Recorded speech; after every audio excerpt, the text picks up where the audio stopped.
suspicious.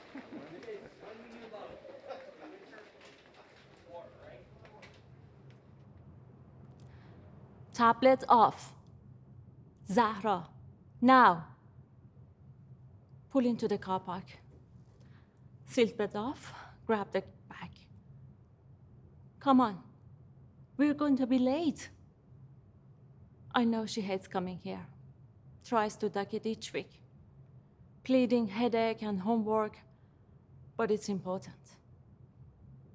Hurry, Baba will be waiting. Catch her smirk, and my heart collapses. Bite my lip, see the shame in her eyes. It's okay. Pass me the bag.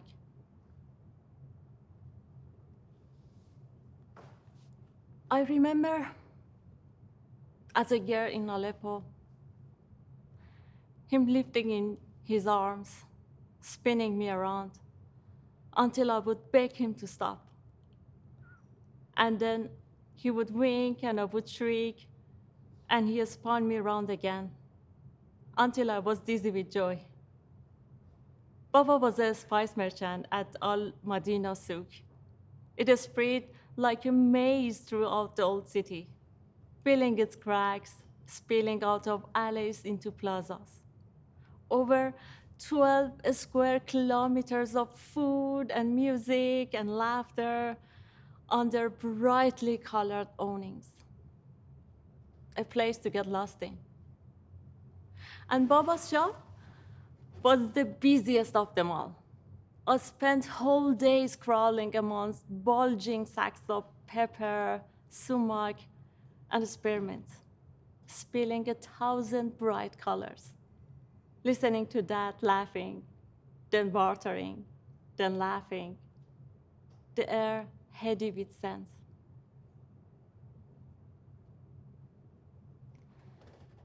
Up the steps, back swinging, jars clinking. Then the door, check in with the QR code, press the buzzer, then wait. Zahra looks at me, eyes worried. Last time he scared her, I know. I should have warned her what he's like now. I forget how much is gone. We won't stay here long. Poor thing. She's being so brave. Turn to tell her. Then the door unlocks. Squeeze her hand and pull her inside. My first day at the school here in Australia, everything's so different. I remember clenching Dad's hand and Baba kneeling just beside me, whispering, "It's okay, Aleea. He would lost everything. Here, you can be anything, and you just have to be brave."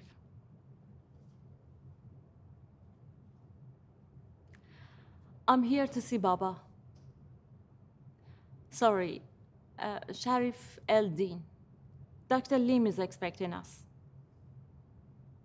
Aleea, I'm his daughter, and this is Zahra.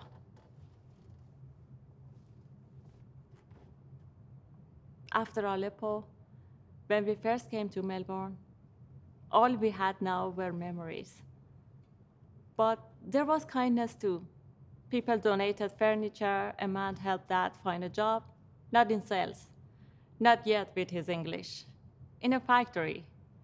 He smelled different then, sharper, less vivid. But on Saturdays, we would go to the Victoria markets, and that was his favorite day of the week. Mine too. Watching him haggling over a lettuce or barter down the cost of a DVD, Baba was in his element. It wasn't home, not like before, but some days it felt close. He had this big, booming laugh. It was embarrassing. And now, I'd give anything to hear it.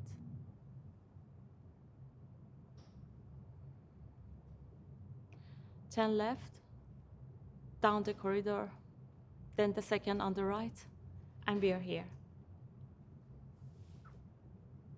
Take a moment to compose myself. Check Zahra is okay. Love that girl. Take a breath, knock, pull the door open. By the time I finished high school, Baba had started his own business, importing spices and selling them to restaurants in the city. It wasn't easy, but Baba was tenacious. By the time I finished uni, he had 6 staff, and by the time I got married, 12. And just after Zahra was born, they had to move to a bigger premises. We used to visit him at work. Back then, he was unstoppable. I know it doesn't seem that way now, but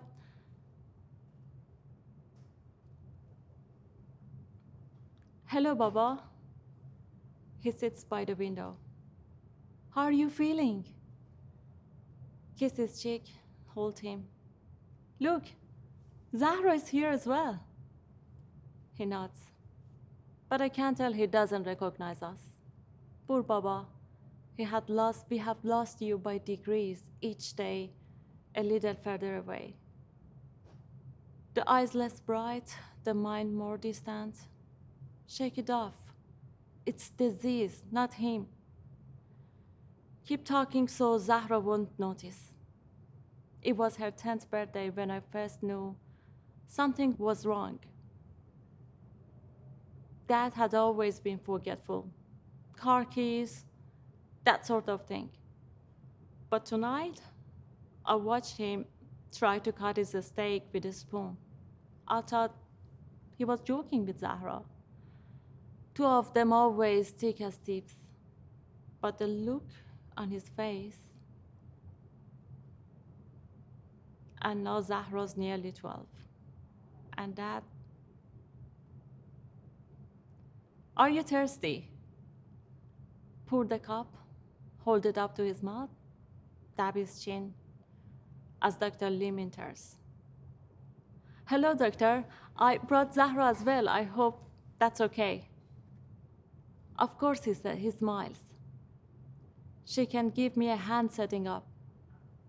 I watch him unpack these headsets, explaining to Zahra how they work, and her eyes come alight. This she understands. I sit with Dad by the window, holding his hand and talking about the past. Except it's only me talking, because Baba's already there.